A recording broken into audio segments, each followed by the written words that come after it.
I'ma help the people close to me. They help the people close to them and them. What's going on, y'all? It's Jori Davis from Wevolve again with another episode of Unguarded. We actually have our homeboy Anže.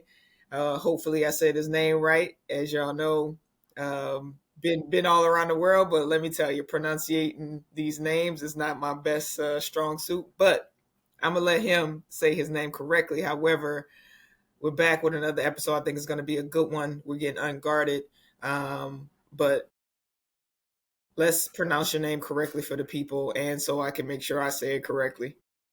Well, my real name is Anže, but Anže. Okay. Anže, but I just go by AK, so AK. Okay. yes, Anže. That's a hard one for me for sure. yeah, that's a tough one for But many AK, people. appreciate you for coming on the podcast. As always, we usually jump right into it. What a deeper question is more so you've played in over 6 or more countries at this point. You came from, I know you played NAIA, I think, at college. So that grind, as many of us know, playing overseas is not easy. Coming from a lower tier school and then wanting to play abroad, regardless if you're European, regardless if you're American, it's just difficult and all around. That first transition of finishing school in the States and then coming back to Europe, what was that like for you and that transition? Well, honestly, it was amazing.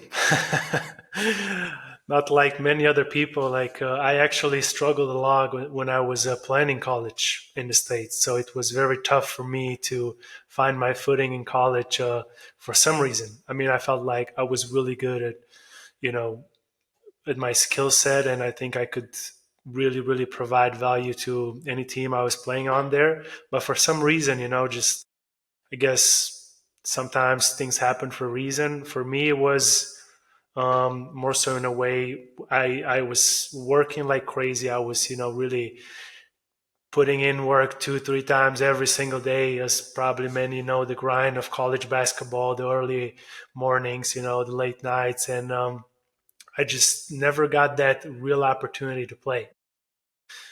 Long story short, this literally, just like the fire here in the background, this lit the fire in me even more. Like I was so, I decided already I'm going to be a pro. So it just made me work harder. So I'm grateful for those years, even though they were very hard. But eventually, yeah, like I was blessed enough to find my first contract that was in France. And from that point forward, it was literally just like kind of a stepping stones to go up. So it was, yeah, that transition from going to the States to Europe was actually very smooth for me, and I found my footing pretty easily. For you, how did you find your first gig? Obviously, you're European, so did you already have connections?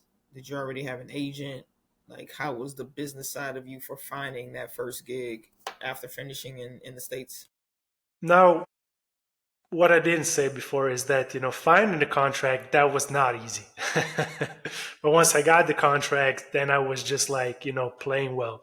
But as far as finding the contract, that was a tough nut to crack, and I especially, like you said, coming from like an NAIA school, that's usually, it's tough to get like good contracts. And my first year, my rookie contract was very, very basic, not very good conditions. And actually, I found it myself. I had, I always had a, I guess, notch for being curious. That was always my, I guess, quality. And I started asking questions. I started asking pros. I started asking agents. I started asking scouts. I started asking coaches what to do.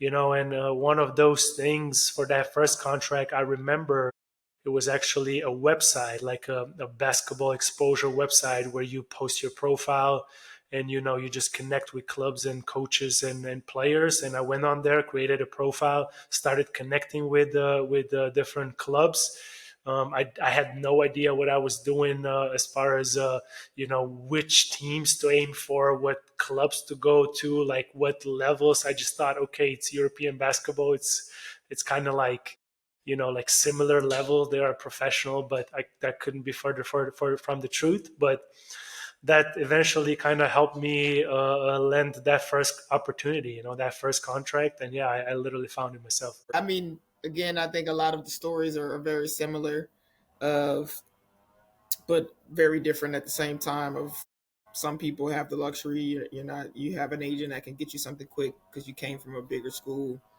But then some had to put in the work on themselves. Something I don't know is like, what does that feel like?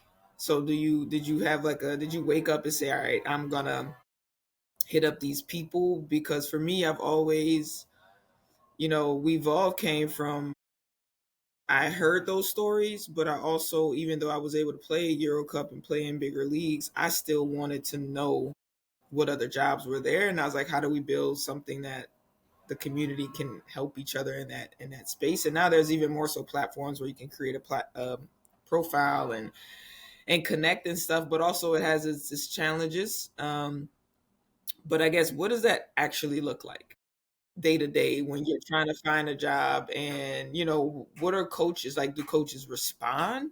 Like, what does that look like and feel like day to day when you're doing it yourself? You see, like there's a big difference. Like if you come from, let's say, a really high level D1 school and you're like super recruited, trying to go to the NBA, or if not there, maybe EuroLeague. Like then you have all the agents coming to you, everyone's offering you opportunities. It's a different story. Like again, like I'm coming from like a low tier school, even though it's like high level basketball. It's like it's still like it's I guess treated a bit differently. But to answer your question, I literally, I wouldn't take no for an answer. Like I just felt it in my heart, felt it in my blood that I am meant to play basketball, and I'm gonna find a way, no matter how I have to do it. And again, like I was curious. I started asking questions and just reaching out to these coaches. Got shit ton of no's, or they said, "Oh, you played that level. That's not what we're looking for." Like, or many coaches just didn't respond. Like that was just the beginning for me. It was, I think I sent like probably thousands of messages to different, teams, coaches, scouts. I mean, whatever I could get my hands on, like I was trying to make something happen.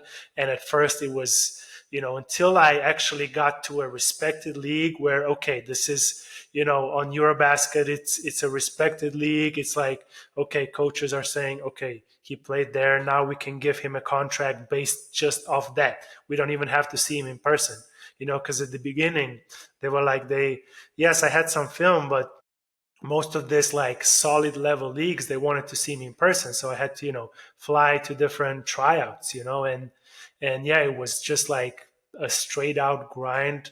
That first, I guess, couple years, to get, I guess, to a respected league.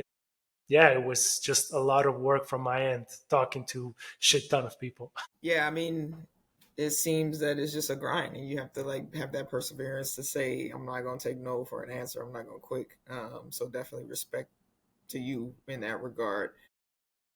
At what point throughout your basketball career did you start to get into more of the flow state work that you're doing now? How did you, how did this it start? Did you start with learning to meditate? Was there something that happened in life that forced you to have to start a path of, mental training, holistic health, etc.? Like, what was that pivotal point in your life that kind of gave you that push or that fire to then look into this other piece in of your life and your health in order to get to where you are now? I love that question, and it was actually, um, throughout my professional journey, like there were still struggles, like as far as inconsistency, and there were certain situations where I felt like, I don't know, I was just like mistreated in a way, like I was like, I got brought in as a foreigner. I got, they I was probably one of the best paid players. I didn't really ask how much the other players got paid, but I would assume so since I was a foreigner. And I thought that many times, like like I would just get that 30 minutes a game just because I am a foreigner. And sometimes that was not the case. And I remember one time there was this situation with a coach, who was just, my goodness, it's just like in every sense of word of a bad coach, like he literally was that. Or so I thought at the time. So at the time I was like, he was always like on me, always talking shit to me, if I can express myself that way, always like, just never found one word of encouragement. And on top of that, he didn't play me, so it was just like very, very tough situation, because at the end of the day, you know if you don't play, if you don't perform, then it's really hard to find a good contract next season. So at that point in time, like I was really, really, I guess, what you call it, on the floor, as far as like mentally, emotionally, spiritually, however you want to call it. I was drained. I was playing the game that I supposedly loved, but I was just in such a bad mental space. I was just like, I couldn't even communicate. Like every time, after the game, I couldn't communicate with my family, with my friends. I literally just locked myself in the room and just like, bro, I don't want to deal with this shit. Like it's just too much, and that was like the lowest point for me, where it was just like low borderline depression, where I was like, man, like I'm getting paid to play the game I love, and that's the mind space I'm in. Like something is not right, and that's where it clicked. That's where I was like, okay, I need help. And I got my first mentor, who's like just like such a pivotal mentor in my life, that helped me go through that. And I went in the span of one season from literally being benched and hating my life, hating my coach, to in a span of one season to being one of the best shooters in the whole league, like in the whole country. I shot like 45% from 3-point line. Like I was shooting lights out. It was just unbelievable. I didn't have one word with the coach. Like it was just my energy changed, mental, emotional, spiritual training that I've put into like my daily life, like completely transformed the way I was playing. The relationship, I started bonding with the coach, like, it was just unbelievable what that did to me that season. And after that, even like the contracts, like I got better and better contracts. Like everything was just like, falling like a dominoes, like it was just a domino effect, and that was the season. And I'm so grateful for that coach. Actually, that was the best thing that could ever happen to me. It changed my life, and that's where I started exploring more about the flow state, more about just like different things that are necessary for you to be great at basketball and in life. And now, long story short, I help other basketball players do the same. Were you first of all, I mean, definitely it's when you're in the shit per se, you never realize till kind of after but it's like you continue to try to find gratitude for the discomfort that you might feel in a moment as you continue to understand that it's necessary. But in that moment, you don't really know until when you look back and reflect and you're like, man, thanks to that coach or thanks to that situation, because if not, I would have never had to face this part of me head on. um were you a spiritual person before? Like, were you religious, etc., or what was your spirituality or I guess religious background in before this moment? No one has ever asked me that. That's a great question. So, honestly, I was raised in a Catholic family, so Christian home. So I guess I could call it I was more so religious, more so in a sense of culture and how I was raised. But and I appreciate my family for raising me that way. It did put me in touch with just kind of understanding there's something more to life than just the physical aspect, but when I was younger, I know it was more so, just like I said, a culture and me being raised that way, versus nowadays, like I define spirituality much different. And I would definitely say, yes, I'm a very spiritual person. And yeah, this has definitely helped me. That raising, I guess, from being raised in a Catholic home has helped me, but helped me kind of find and be curious about, God, about, energies, about something more to life than just, like I said, just like the physical reality that we currently are looking at. And like I said at the beginning, I was always a curious person, and then I just started reading, I started asking questions, I started, talking to people, and then, long story short, you kind of figure out in your own way what spirituality means to you. Yeah, your mentor, were they in from the sports space, or were they not tied to sport at all? So my the mentor that I'm talking about, when it comes to when I was in that space, like that low space that I just described from that story, he was actually he definitely a basketball player himself, Canadian. Okay, he had his own, I guess, like training program in a sense, that he worked with basketball players skill wise first, and then later on he started, working more so like from a mental space thing. And yeah, that's like that was my first like official mentor that helped me in my journey. Got you. And that so in the process of before shooting 40 some percent from the three, which is crazy. That's a good over 45. 40. Yeah, 45, but over 40, over 37 is like insane. Is really Yes, good. yes. What what does it look like, the work? Again, that's a question I ask myself sometimes all the time when I'm listening to podcasts, and like, oh, you have to control your mind and talk about all the reasons why you have to control your mind. But yeah, so how? It's like, oh, you have to like reset your nervous system, and this is why reset your nervous system. Okay, but how? And that's the piece where obviously they want you to go buy their services. I get it. But that's always the question. Okay, I get it. I know I feel these symptoms, or I need to do this, or something's off. And now, so I guess, and again, you also offer the service, so that's the point. But it's more so, what does it actually look like when you are trying to master self and you realize you're off balance or whatever, and now you have to do something? And of course, speaking to someone is one part of it, but really, you can tell me if you agree or not. It really is a lot of you and the work you're going to do by yourself, between you and you in that mirror. So I guess, what did that look like for you after having the bad coach and now saying I need help, possibly I'm depressed, etc.? Like, what did that look like for you in that time? Yeah, 100%. Like you definitely, there's a lot of work you do yourself. I mean, at the end of the day, coaches can give you all the tools and everything, but if you're not doing the work, it doesn't matter.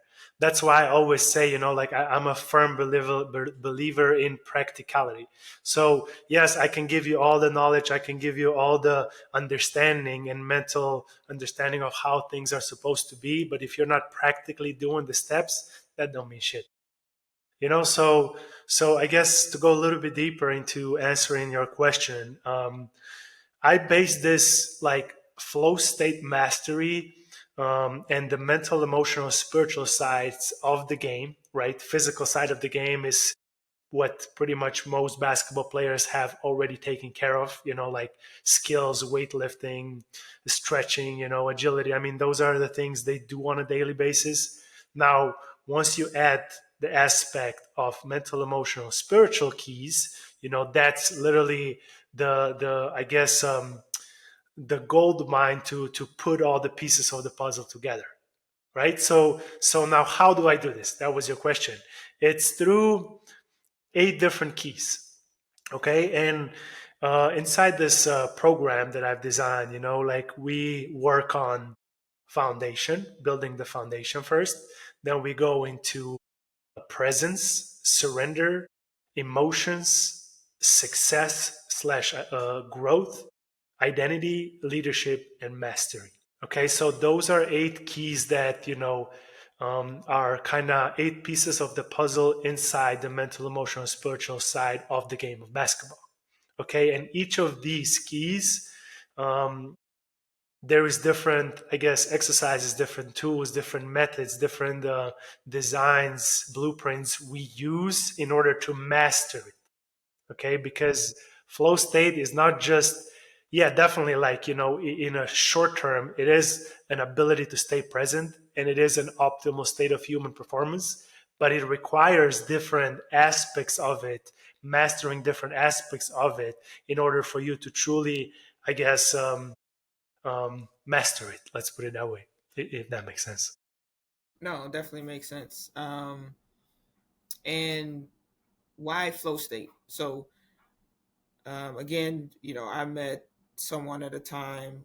It was actually a relationship, truthfully, that triggered me. I think, basketball wise, that wasn't something like that triggered me really. It probably could have, but it was actually a bad relationship that triggered me, where I felt away, and that it took me down this journey. But my journey was more so wanting to know myself. Like, I got really obsessed with, like, I want to know myself. And I, like, far as astrology, far as energy, far as somatic healing, or I was really into cosmic readings, and I went down that path. And so I know there's like somatic healing. There's people that really deal with energy. There's people that talk about your nervous system and frequencies. So for you, why did you choose flow state? Was it just because it was more, you wanted to build a program more closely associated with the athlete mind and performance? Or was it just the journey that you took that had you choosing flow state? Like, why did you decide to go with that particular path? Like, in the time I'm doing this, no one has ever asked me the question you just asked me now. Well, you that's know, and, good. it, and it's, yeah, it makes you think, So, but honestly, like, to answer this, I feel like I've always associated, basketball with just like being like the best thing in the world for me. Like, everything about me, my whole life was basketball related. Like, all I did was basketball. Think about basketball, just eat, sleep, and then play basketball. So, and when I was playing, like, practice game, it was just like the best feeling in the world. And but there were times where I was like playing very shitty, and there were times where I was just dominating the game. And when I was dominating, it was like a drug to me. It was like, man, I want more of this. I just want to do this forever. So me being inconsistent again, like, forced me to look outside the box. What I have to do, like, what am I not doing right? Like, I'm doing everything physically. I'm sleeping right, nutrition's right, like, I'm training like crazy, and but I'm still kind of like this inconsistent, and like, I want to just play every single time. Like, I want to play well. I want to be in that, like, zone that basketball players talk about, where you're literally just dominating. So and that again, like, took me on this journey, started exploring things, started, asking questions, getting mentors. And then it's just one day I was just like, before my career ended, before I decided I want to step away from the game of basketball as a player, it was just like, what am I called to do in this life? What is something that is like, God calling me, that is my mission? And then an answer came to me, man, like, I need to help basketball players. Like, how can I help them? Okay, well then, this program, this brand was called, that I called the Hooper's Awakening. The name just came up, the Hooper's Awakening. Like, I'm awakening the basketball players. Yeah. Like, so how can I do that? Then, immediately, okay, what does every basketball player want? They want to dominate the game of basketball. They want to be the best version of themselves. How can they do that? Well, that's obvious. Flow state. If you play in the flow state, then, if you master the flow state, then signing contracts, just dominating. I mean, just everything clicks. Like that's the space where everything clicks. And it was just, yeah, it just came to me. It just literally like it was inspired for me to do this, if that makes sense.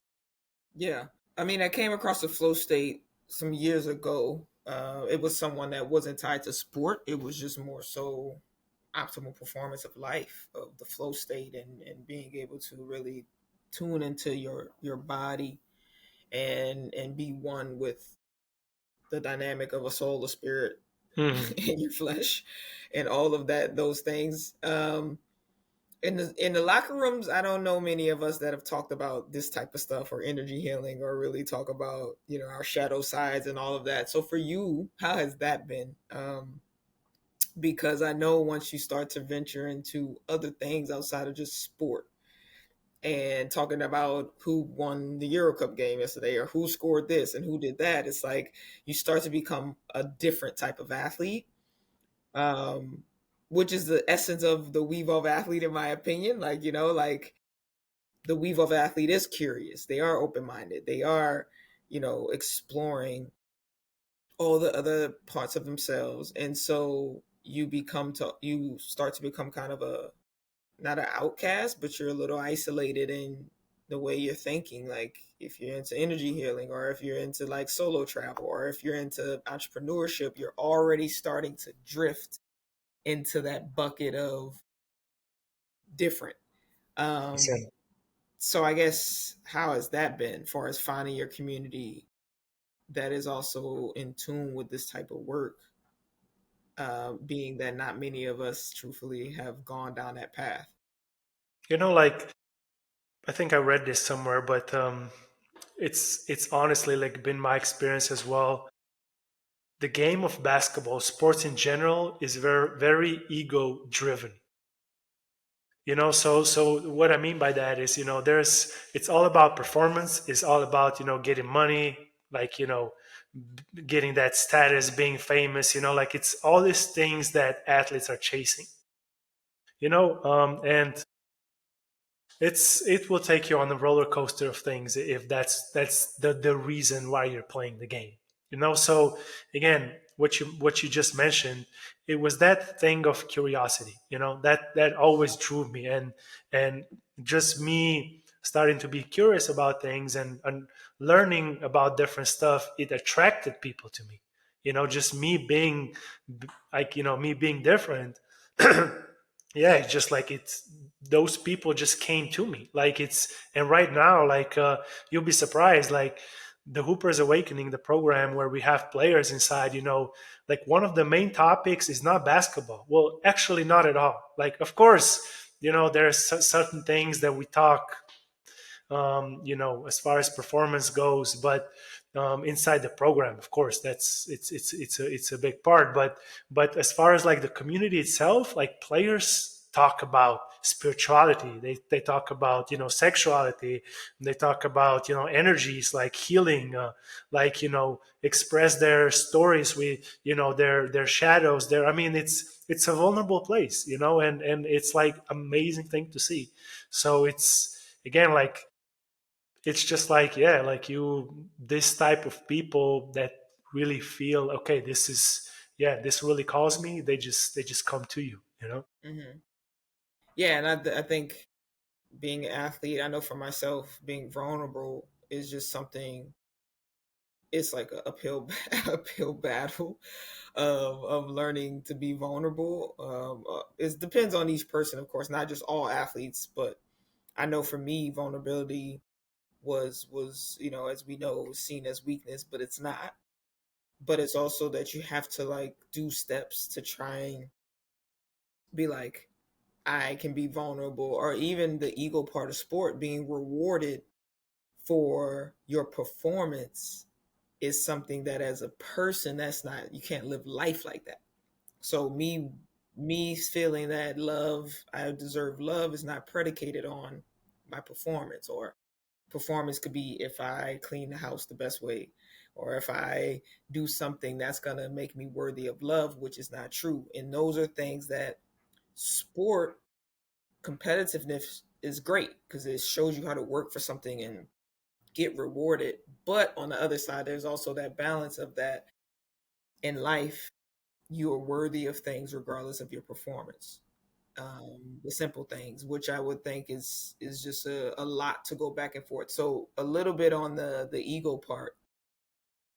I know you've had your company, it's still growing. It's you finally launching all those things, but I guess for you dealing with players, especially in the male side, women we're a little bit more, I guess naturally, that feminine energy is a little bit more naturally vulnerable. But when you're on the men's side of things and you're working with athletes, how has that played out for as getting someone to be like, it is okay to be vulnerable. It is okay to say, I'm not having it today. How have you seen that play out with the males on in the sports space? Well, my personal experience as far as my teammates, it's been a tough nut to crack. But as far as like the players inside this program, it's been unbelievable. Like, it's just, it's like, it's really, I'm not really sure what I was trying to say, but yeah, I guess the male players are showing a lot of vulnerability. Okay, let me put it that way. Okay, so because the thing is that everybody that goes through this program, okay, it transforms them.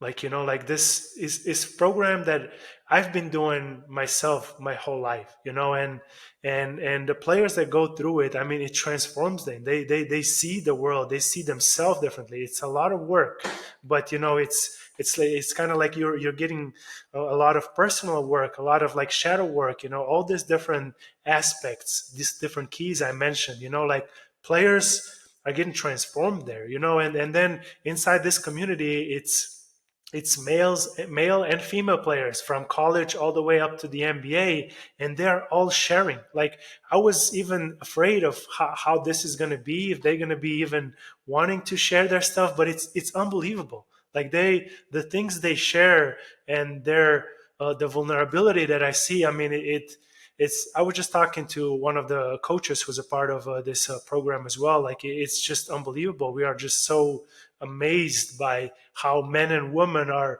able to share like heavy things, and on that note, perhaps one of the keys we talk about inside this program is all about identity, so you mentioned this like ego thing in the world, in the game of basketball, because the thing is that we have an independent and we have a dependent identity, right? And for example, dependent identity is based out of what other people think about you, based out of ego, and based out of results. So, like performance driven identity, right? Versus independent identity is based out of self beliefs, your values, and love. Yeah. Okay. And this is just like a concept that, obviously I coach inside this program, that then redefines the way their identity works, so that when they're playing the game of basketball, they are like approaching it from a complete different identity. And obviously there's steps we do together to achieve that, the practical steps we do together to make that happen. Yeah, and once you get from that dependent to the independent identity, from those things that I just mentioned, I mean, it's just been amazing. It's been amazing. Like, players, yeah, like it's like seeing life with a complete new set of eyes. And for you, what was did you get a clear definition of your identity that the world had of you, and then your self identity? Like, what did that look like for you? What were some of the different things that you learned? Like, this is my self identified identity versus the world view of you. Right. Okay, yeah, great question. So my identity was pretty much like most of my life, because I grew up, I mean, all I did was basketball. So if I didn't play well, if I like struggled on the court, if my performance was bad, like my identity of who I was, like I just thought I'm the worst person in the world. Not just me being bad at basketball, but me being bad at everything. Don't know how to communicate, don't know how to talk to girls, don't know how to talk to family, don't know how to talk to anyone, because it was just like so attached to this results. So it was just so attached to the achievement that I wanted to do. And like I remember, like, most of my life I was so goal driven, and it's nothing wrong with being goal driven. It's good to have goals, but the problem with me was I was attached to them. So I couldn't see, like, I just saw the results, I saw the achievements, I saw the goals, I saw the steps to get there. And this was like everything I did. If something was not happening, I would be stressing out. I would be like, I did everything I could and it's not happening. Like, what's wrong with me? Am I stupid? Like the whole world would come crashing down because I was attached and my identity was very much dependent. So yeah, once I switched that, to base it on those three things I just mentioned, then like things got easier. Things got easier. I stopped. I just surrendered. I wasn't attached to it. I wasn't. It doesn't really matter. Like, I literally went into games. I don't give a fuck. We win, we lose. Like, literally, that was my mindset. And it's not that I didn't care about. I wanted to win, but it didn't matter. Like, the winning didn't matter to me. I just wanted to go out there, enjoy, have fun, play the game that I love, and often I would be dominating. That was my mindset. That was like the identity. Like, I didn't care. I mean, it's back to that feeling of like, you hear, hey, you have to relinquish control, etc. I think, it's we also are made up of who we are. So me, I'm like a Capricorn rising, Scorpio moon, Taurus, so I'm like a dynamic, like, very much so want to get things done. I have goals, and I think you can know that you have to understand who you are, regardless of basketball, regardless of business success. But back to, again, what does that look like? And how do you define that day to day? Because I'm sure it's not just you switch it on and off. It might be something that you have to do the rest of your life. You have to be grounded the rest of your life. You have to practice mindfulness maybe the rest of your life. It's like a talk about that. It's not like something you do to program and, oh, I got it, boom. Like, oh, I take this test and now I'm certified. Great, I'm good for the rest of my life. It's something that kind of, once you do learn yourself, it's like brushing your teeth. You're gonna have to brush your teeth for the rest of your life. So talk a little bit about that. Like, it's of the side of, yes, you figured it out, but there's work that you'll forever have to do, right, to 100%. maintain what you figured out. 100%. 100%. So that's where it comes to, like you were saying, like everyone has to figure themselves out in a way. Coach just guides you. It doesn't tell you exactly, how you're going to figure yourself out, but it's like gives you the tools so you can, figure yourself out. Because, like, we are all unique. We all have our own purpose, our own mission, our own talents, so it's up to you to figure that out. Like, for me, as of right now, like, I have a purpose. I'm on a mission. I know exactly what I want. Like, what am I aiming for? And on a daily basis, yeah, that's how I kind of set my days in a way. Okay, because, so to go deeper into that, for example, my whole life I structured everything. I was always about, okay, from 7 to 8 I do this, from 8 to 9 I do this, from 9 to 10 I do this. Then I wrote out the whole plan. I was like, okay, the goal is to sign a professional contract. I have to do so many practices every day. I have to, everything was planned out, and it gave me some sort of discipline to do things. But as of right now, I figured out that, I am so disciplined. I am so, like, with all the things, all the growth I've been doing, all the mindfulness, all the training, all the practices I've been doing, that I don't need to have a structure anymore. I just wake up, I know exactly what my mission and my purpose is in life, and I just go and do it. So I don't need that structure anymore, because, like, that works for me now. Back in the day, it was different, but now it's just like I go with the flow, and I get shit done anyways, you know. So and yeah, like this is different practices that I do on a daily basis to kind of keep my energy levels high, to keep myself centered, grounded. I mean, there's shit ton of things I do, you know, but the main thing, I guess, is just like me understanding my purpose now, just me knowing what am I called to do on this planet Earth, and having no excuses. Like I'm just going out there and executing. Yeah. And how do you, now the TikTok culture, I'm guilty of it sometimes. I'm like, I got to stop looking at these TikToks on business strategy and like, you have to do this and da da da.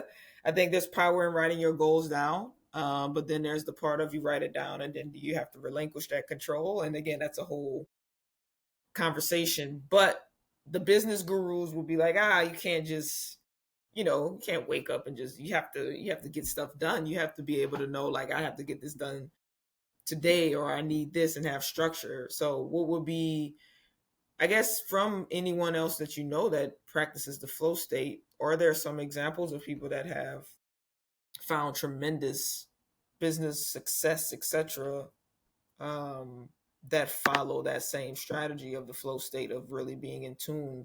I assume you have to be really in tune with your intuitive side to let it guide you to do what you have to do to reach the goal. So it's like that's also the part of how do you get to that as well. But I go with the question of, have you come across people that practice this flow state that have found success um, in their business or life goals? Well, that's a great question, and I have no idea.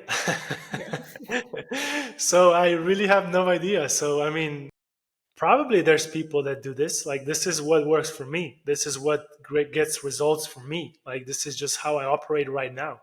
You know, Yeah. so I'm sure there's other people who operate from the same place, but many, I guess, these business gurus, as the way you put it, you know, advocate for, okay, you have to have a structure, you have to have exactly everything written down, you have to know where you're going, and there's some value in that, you know, for sure.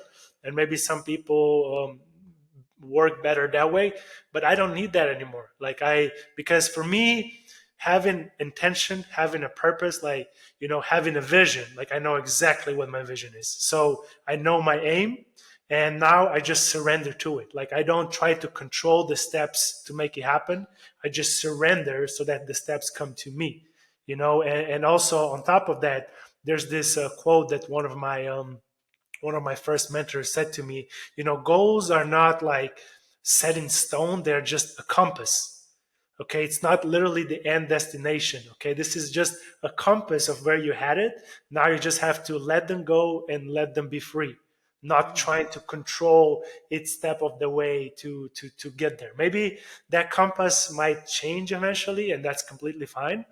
But you know, yeah, this is kind of how, how things work for me. Got you. So with the Hooper's Awakening, what's the next step for the company? Tell us a little bit more about the company, and what's to come in the next, let's say, next year. What's the goal for you, the community, and everything that you offer, and what type of athlete? Obviously, you want any athlete to come in through the door, but at this stage, what type of athlete are you guys really looking for to come and join the Hoopers Awakening? Okay, so obviously the name itself speaks for itself. I guess, you know, the Hoopers Awakening is for basketball players. And it's like my mission is to bring together the most committed basketball players in the world. Okay, so it is very, very transformational, very deep concept. Like there's a lot of like, not, I don't think the word heavy, but more so the word like wise things, you know, that are very like I guess deep, like I said, you know. So I don't think we go for very young players, you know. Our focus is like perhaps late years in high school, like 17, 18, maybe. But most of our players, again, are from college all the way to pros, to Eurocup, Euroleague, and NBA. So this is the range of players, I guess, that come to us, and that's what the program is designed for. The vision, I guess, for the next year is just to transform as many basketball players as we can. Help them be leaders in their sport, so in the game of basketball, and help them use that platform to inspire others and be, like, create good leaders. I guess that would be something that I'm very passionate about doing, and growing the community, and that way we can all help each other grow, and be there for one another on this journey. Got you. How is the flow state now going to help you in this entrepreneur journey and also transitioning? So you recently are officially saying, okay, you're retired. Um, how do you plan on, like, do you have to revisit your strategy? Is it consistent as you now, does the strategy stay the same for you now that you're planning retirement and also launching a venture, which, again, for me, entrepreneurship, while playing and doing it, it gives you a little bit of cushion. But that thought of being completely done and building an entrepreneur and building a startup, it gets a little heavier. It gets a little like, okay, it's real. Like, now I have to figure out how I, sustain and all those things. So I guess, how are you planning now to utilize the flow state for performance or, post playing in entrepreneurship? Well, obviously, performance wise, like, I'm not playing professionally anymore. It's like, so, I literally retired, so I don't have to, again, be using the tools at that level, but like, for me personally, this is, again, this is not just for you to help you as a player. It also helps you a lot as a human being, which is kind of like the whole point. It just so happens to be that, it also then transforms your game. But all the tools, all the practices, like, I'm still applying to this day. Like, I feel like if you're not like, you're a fake teacher if you're teaching something that you're not applying. So I've been applying these things on my daily basis. I still do. I still keep my practices, keep my habits, and like, make sure that I show up for these players as the highest or the best version of myself, so I can really serve them. But again, now my mission is different. Before, I was more so, okay, how can I be the best basketball player? Now my mission is the purpose, the servant type of leadership, where how can I serve these players for them to be the best version of themselves on and off the court. So yeah, I hope I answered your question. No, definitely, definitely. Um, I think it's a dope initiative. It's needed. I think it requires time, of course. The journey of just self awareness is, I don't know if we ever reach an end because we're No. constantly evolving. But I do believe in community. Um, Community therapy, I called it one time, but I know there's therapists that do this for a living and stuff like that. But I do just believe there's a power in being around people that are in your community that are not learning you deeply, learning the tools of what it means to be self-aware, higher frequency, etc., and helping you to see some things that you might not see in the gaps. And I do think there's a space for that, and I don't know if that exists but the Hooper's Awakening gives me that feeling, which I think is beautiful, a place of trust. And I think players have been looking for those things, especially now as more social media is coming and more fake stuff, even players having to be fake with brands on social media. Naturally, your subconscious naturally is going to be longing for something deeper, even if you don't know how to like do that because you got to get to the work. But it's definitely going to be great. I know we talked a lot about the flow state, but I did want to touch upon travel and how that's helped you as a person evolve. You've traveled a lot of places. You're planning to go to Bali, possibly next.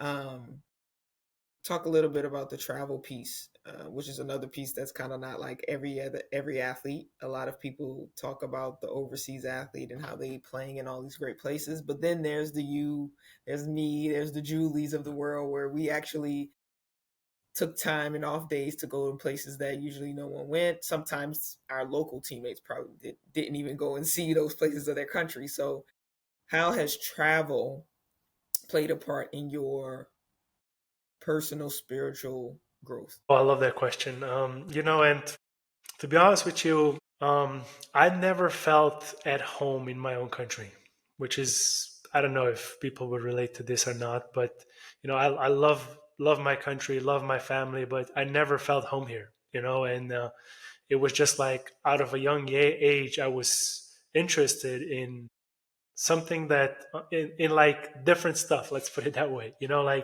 Like out of foreign stuff. Things that are not, I guess, familiar, because if you're always in the same damn place your whole life, then you just know that bubble and you don't see anything else, and your awareness doesn't expand. It's like you just know the truth the way it is in that little bubble. And travel did that for me. Like I started exploring. I started using basketball as a tool to travel as well. And yeah, just started to get to know other people, other cultures. I mean, it's been unbelievable, like the growth that just that gave me. Like it's been like one of, that's why even to this day it's one of my favorite things I do. Like I still travel. I love traveling. I'm a digital nomad, so to speak. So I literally, like, I travel and I work, so it's like it's been a big, I guess, a part of who I am. Like it really speaks to me, and it really helped me grow for sure. Yeah, no, it's beautiful. Yeah, I think a lot of people can relate to being different than your family. And I think maybe not at a young age, but I do know when you're removed from your family and you've traveled for so long, aka the overseas athlete, and then you go back to your home, you've changed and you've seen things outside of that bubble that now you can't go back because you know too much. And then that's where that separation becomes to get a little heavy because now your mind has changed. You know who you are has changed, and maybe some people are the same thinking, the same things, and you're like, let's work past that. And so um I don't know, how do you at some point you're gonna have to sit still somewhere. You'll still be able to travel the rest of your life if you want to, whenever.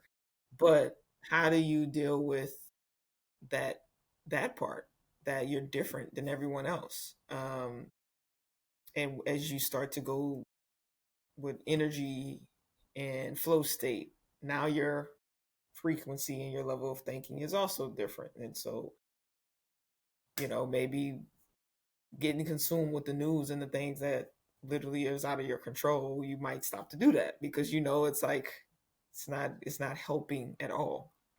So how do you address going out into the world, being around your family or people that were friends for a long time, but you continue to evolve? How were you approaching those relationships? That's a beautiful question. And the short answer, I'll give you the short, and then I'll give you a little bit longer. But the short answer is you embrace it. Like you embrace it, because the matter of fact is, like, once those things expand, once you expand, once you started understanding things on a deeper level, and I feel like you can definitely relate to this, like, because otherwise you wouldn't be asking me such questions. Yeah. It's like you embrace it. Like you don't judge people for where they at. but rather you approach things with understanding, you approach things with compassion. That's a big word.